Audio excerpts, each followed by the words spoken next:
నమస్తే, welcome to our channel. నేను సిరి. చంద్రబాబు నాయుడు గారి కేసు మీద అయితే సుప్రీంకోర్టు తీర్పునైతే వెలువరించారు. సో ఈ తీర్పు తర్వాత ఏపీ రాజకీయాల్లో పరిణామాలు ఎలా ఉండబోతున్నాయి, అంటే ఏమైనా ట్విస్ట్లు ఉండబోతున్నాయా ఏంటి అనేది చర్చించడానికి మనతో పాటు ఉన్నారు ప్రముఖ సీనియర్ జర్నలిస్ట్ దుర్గా కుమార్ గారు. నమస్కారం సార్. నమస్కారం మసిరి, మన వీక్షకులు కూడా నమస్కారం సార్. మీరు ఇవాళ చూసినట్టయితే చంద్రబాబు గారి 17A దానికైతే ద్వంద్వ, అంటే ఇద్దరు జడ్జిలు అంటే ఒకరేమో వర్తిస్తుందని ఇంకొకరేమో వర్తించదని చెప్పేసి ఇచ్చారు. సో దీని పరిణామాలు ఏపీ రాజకీయాల మీద పడుతుందా? అంటే మోడీ సర్కారు ఒత్తిడి ఏమైనా చేస్తుందా చంద్రబాబు నాయుడు గారిని మాతో ఏమంటారు అలయన్స్ పెట్టుకోమని? ఎలా చూడాలి సార్ అసలు? మంచి ప్రశ్న మసిరి. ఇప్పుడు యాక్చువల్గా ఇది సెప్టెంబర్ 9th నుంచి, గత సెప్టెంబర్ 9th నుంచి ఎప్పుడైతే చంద్రబాబు నాయుడు గారిని అరెస్ట్ చేశారో అప్పటి నుంచి కూడా ఈ కేసు ప్రభావం అనేది రెండు తెలుగు రాష్ట్రాల్లోనూ చూపించింది, తర్వాత జాతీయ స్థాయిలో కూడా చూపిస్తుంది. ఇప్పుడు యాక్చువల్గా ఇది 3 నెలల క్రితమే దీని మీద విచారణ జరిగి తీర్పు రిజర్వ్ చేశారు. ఇవాళ తీర్పు రిజర్వ్లో ఇవాళ జడ్జిమెంట్ అయితే బయటకు వచ్చేసింది. ఇద్దరు జడ్జిల బెంచ్కి రిఫర్ చేశారు. ఇది అనుకోకుండా ఇద్దరు కూడా పరస్పర విరుద్ధమైనటువంటి తీర్పులు ఇచ్చారు. ఈ తీర్పులు రెండు పరస్పర విరుద్ధంగా ఉన్నప్పుడు అమలు చేయటం కష్టం. ఇద్దరు ఏకీభవించి కనుక ఒకే తీర్పు ఇచ్చుంటే బాగుండేది, ఇబ్బంది లేకపోయేది. ఇప్పుడు ఇది రాజ్యాంగపరంగా న్యాయపరంగా మళ్ళీ అంతకన్నా ఎక్కువ మంది సభ్యులు ఉన్న బెంచ్కి రిఫర్ చేయాల్సిన అవసరం ఏర్పడింది. ఇప్పుడు గౌరవ సుప్రీంకోర్టు ప్రధాన న్యాయమూర్తి జస్టిస్ చంద్రచూడ్ గారి దగ్గరికి వెళ్ళింది ఈ కేసు ఇలా పరిస్థితికి వచ్చింది అని. యాక్చువల్గా ఈ రెండు రాష్ట్ర ప్రజలు కూడా చాలా ఉత్కంఠగా ఎదురు చూశారు ఈ తీర్పు మీద. అంటే చంద్రబాబు నాయుడు గారు ఏం వేశారంటే అసలు తన మీద పెట్టిన స్కిల్ డెవలప్మెంట్ కేసు అనేది అసలు అది నిలబడదు, అసలు పెట్టడానికి అవకాశం లేదు, అసలు నాకు రక్షణ ఉంది, నాకే కాదు ఎవరికైనా కూడా ప్రభుత్వ అధికారులకి మా మీద కనుక అలా కేసు బుక్ చేయాలి అంటే ఎవరైతే ఈ మమ్మల్ని నియమిస్తారో, అంటే ముఖ్యమంత్రిని నియమించేది గవర్నర్ గారు, అలాగే ప్రధానమంత్రిని నియమించేది రాష్ట్రపతి పదవి ప్రమాణ స్వీకారం చేయిస్తారు. వాళ్ళ నుంచి తీర్పు అనుమతి తీసుకుని తప్ప కేసు పెట్టకూడదు. ఇది గతంలో ఉన్న అవినీతి నిరోధక చట్టానికి 2018లో పార్లమెంటు ఒక ముందు చూపుతో ఒక సవరణ చేసింది, 17A అనే సవరణ. ఇదేంటంటే రాజకీయ నాయకుల మీద కానీ ఉన్నతాధికారుల మీద కానీ తర్వాత వచ్చే ప్రభుత్వాలు వారి పరిపాలనా కాలంలో తీసుకున్న విధాన నిర్ణయాల మీద కక్ష సాధింపుతో కేసులు పెడితే వాళ్ళు వ్యక్తిగతంగా వీటిని ఎదుర్కోవాల్సి వస్తుంది. వీటి వలన జైల్లోకి వెళ్లాల్సి వస్తుంది. ఇవన్నీ కూడా ఇబ్బందులు వస్తాయని అటువంటి రక్షణ కల్పిస్తూ 17A అనే ఒక సవరణ చేశారు. ఇప్పుడు మొన్న ఆంధ్రప్రదేశ్లో చంద్రబాబు నాయుడు గారిని అరెస్ట్ చేసేటప్పుడు ఆ సవరణ చేసిన చట్టం ఏదైతే ఉందో దాన్ని అమలు చేయాల. గవర్నర్ గారి అనుమతి లేకుండానే అరెస్ట్ చేయటం, ఆయన్ని జైల్లో పెట్టడం, ఏదో 1-2 రోజులు జైల్లో అనుకున్నది అది 52 రోజులు పట్టింది. ఎందుకంటే ఆయన కూడా బెయిల్ తీసుకోవడానికి ఇష్టపడలా. అసలు కేసే నా మీద పెట్టడానికి అవకాశం లేనప్పుడు బెయిల్ తీసుకోవటం అనే ప్రశ్న ఉత్పన్నం కాదు. కాబట్టి ఎప్పటికైనా సరే నా మీద కేసు తీసేయాలి, క్వాష్ పిటిషన్ అంటారు, అంటే నా మీద పెట్టిన అక్రమ కేసుని కొట్టేయమని అడిగాడు ఆయన. అది హైకోర్టులో తిరస్కరిస్తే మళ్ళీ సుప్రీంకోర్టుకి వెళ్ళింది. సుప్రీంకోర్టులో విచారణ జరిగి చాలా దీని మీద రాజ్యాంగపరమైన న్యాయపరమైన లోతైన అంశాలు రెండు పక్షాలు వినిపించినాయి. చాలా ప్రముఖ న్యాయవాదులు వినిపించారు. ఇందులో చాలా లీగల్ ఇష్యూస్ ఇన్వాల్వ్ అయినాయి. మనం అంత లోతుకి వెళ్ళాల్సిన అవసరం లేదు. మనకు ఎంతవరకు అంటే ప్రజాప్రతినిధులకి ఇది ఒక రక్షణ కోసం పెట్టారు కాబట్టి దీన్ని గనక ఎక్కడన్నా ఇప్పుడు తొందరపాటు గనక నిర్ణయం చేసి తీర్పు చెబితే రేపు జరగబోయే పరిణామాలకు కూడా ఇది నాంది పలికినట్టు అవుతుంది. ఇది చాలా ఆస్తి తూచి తీసుకోవాల్సిన నిర్ణయం.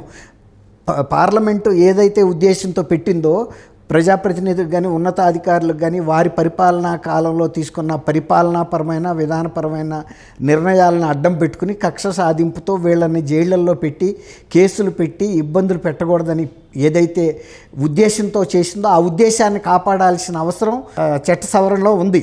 మరి దాన్ని కాపాడకుండా కనుక ఇప్పుడు గౌరవ న్యాయస్థానాలు కనుక ఏదైనా తీర్పు చెబితే ఇప్పుడు దాని ద్వారా రక్షణ ఏదైతే పార్లమెంట్ ఇవ్వదలుచుకుందో ఆ రక్షణ కోల్పోయే ప్రమాదం ఉంది. రేపు రాబోయే పరిణామాలన్నీ కూడా ఎవరిని ఎట్టా ఈ కేసు కనుక వర్తించదని కనుక జడ్జిమెంట్ వచ్చిందనుకోండి, రేపు ఇదే దీన్ని అదునుగా ఇప్పుడు సపోజ్ ఇక్కడ తెలంగాణలో నిన్న కాక మొన్న ఎలక్షన్ జరిగింది 1 month క్రితం.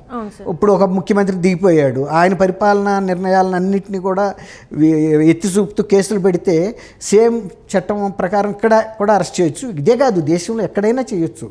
అందువల్ల ఈ జడ్జిమెంటు గౌరవ సుప్రీంకోర్టు ప్రధాన న్యాయమూర్తి గారు ఆయన 3 సభ్యుల పీఠం అంటే బెంచ్కి రిఫర్ చేస్తారా, లేకపోతే కనుక 5 సభ్యులు ఉండే రాజ్యాంగ ధర్మాసనం, ఇక అది టాప్ రాజ్యాంగ ధర్మాసనానికే చేసే అవకాశం ఉందని నేనైతే అనుకుంటున్నా. ఎందుకంటే కొన్ని రాజ్యాంగపరమైన అంశాలని ఒక జస్టిస్ లేవనెత్తారు, సున్నితమైనటువంటి అంశాలని. కాబట్టి ఇప్పుడు ఇక్కడ విభేదం వచ్చింది కాబట్టి 2 జడ్జీల మధ్యలోనే దీన్ని ఇంకా కొంచెం విస్తృత స్థాయిలో 5 జడ్జీలు కనుక చర్చించి ఈ తీర్పుల్ని ఇక్కడ పెద్ద వాదించడానికి పెద్ద అవకాశాలు ఏమి ఉండవు, జస్ట్ కొంచెమే ఇస్తారు అవకాశం. ఆల్రెడీ ఈ వాదనలన్నీ కూడా రికార్డెడ్గా జడ్జిమెంట్లో రిఫ్లెక్ట్ అయినాయి. ఆ కేసునే వాళ్ళు బెంచ్ మొత్తం స్టడీ చేస్తుంది 5 ధర్మాసనం. అప్పుడు వాళ్ళు కనుక తీర్పిచ్చినప్పుడు 3 కనుక న్యాయమూర్తులు ఏదైతే తీర్పిస్తారో అది ఫైనల్ అవుతుంది. 2 ఇచ్చింది నిలబడదు. కాబట్టి నేను అనుకోవటం 5 ధర్మాసనానికి దీన్ని రిఫర్ చేసే అవకాశం అయితే ఉంది. రాజకీయంగా చూస్తే ఏంటంటే ఇప్పుడు రాజకీయంగా చంద్రబాబు నాయుడు గారికి వచ్చిన నష్టం లేదు, ప్రభుత్వానికి వచ్చి సిఐడికి వచ్చిన నష్టం కూడా ఏం లేదు. వాళ్ళు ఆల్రెడీ ఈ కేసును బుక్ చేశారు, అరెస్ట్ చేశారు, వాళ్ళ కస్టడీలో పెట్టుకున్నారు, కావాల్సిన ఇన్ఫర్మేషన్ అడిగారు, ఈయన ఇచ్చేశారు. తర్వాత ఈ కేసు మీద సుప్రీంకోర్టు శాశ్వత బెయిల్ కూడా ఇచ్చేసింది. కాబట్టి ఇప్పుడు మళ్ళీ ఈ కేసు రేపు 5 ధర్మాసనం తీర్పిచ్చే వరకు ఈ కేసులో అరెస్ట్ చేయడానికి అవకాశం లేదు. కాబట్టి సిఐడికి వచ్చిన లాభం కూడా లేదు, చంద్రబాబు నాయుడు గారికి వచ్చిన నష్టం కూడా ఏం లేదు. ఇప్పుడు ఇవాళ కాకపోతే ఇంకొక 3 నెలలకో 5 నెలలకో తేలుతుంది.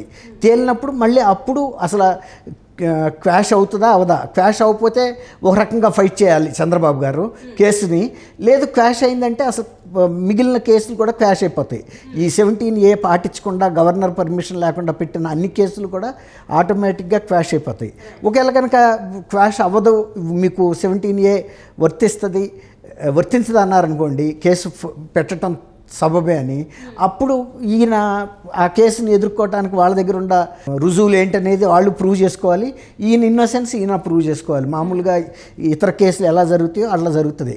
కాకపోతే జాతీయ స్థాయిలో మాత్రం దీని ప్రభావం విస్తృతంగా పడుతుంది.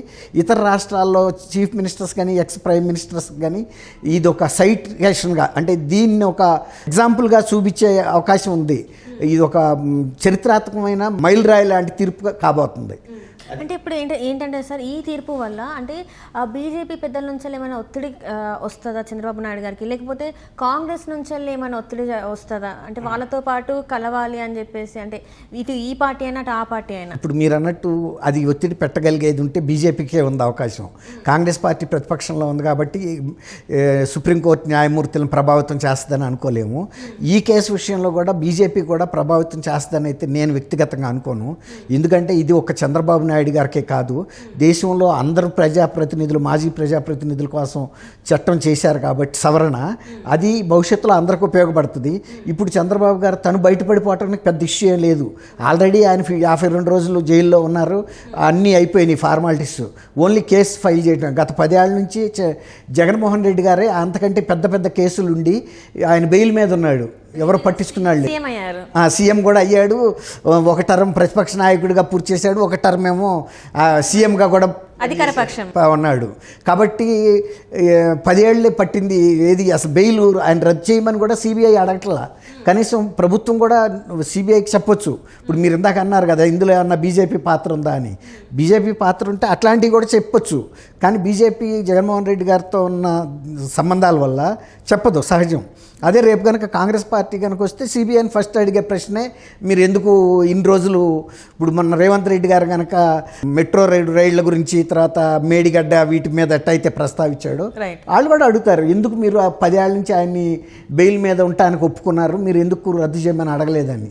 ఆ రోజు సిబిఐ డిపార్ట్మెంట్ నోరు తెరవాల్సి వస్తుంది. అట్లా అన్నమాట. ఇది ఎక్కువ రాజకీయంగా ప్రభావితం చేసే కేసుగా మనం చూడాలమ్మా. Right, thank you so much sir. Thank you అమ్మా శ్రీ. మన వీక్షకులకు కూడా నమస్కారం.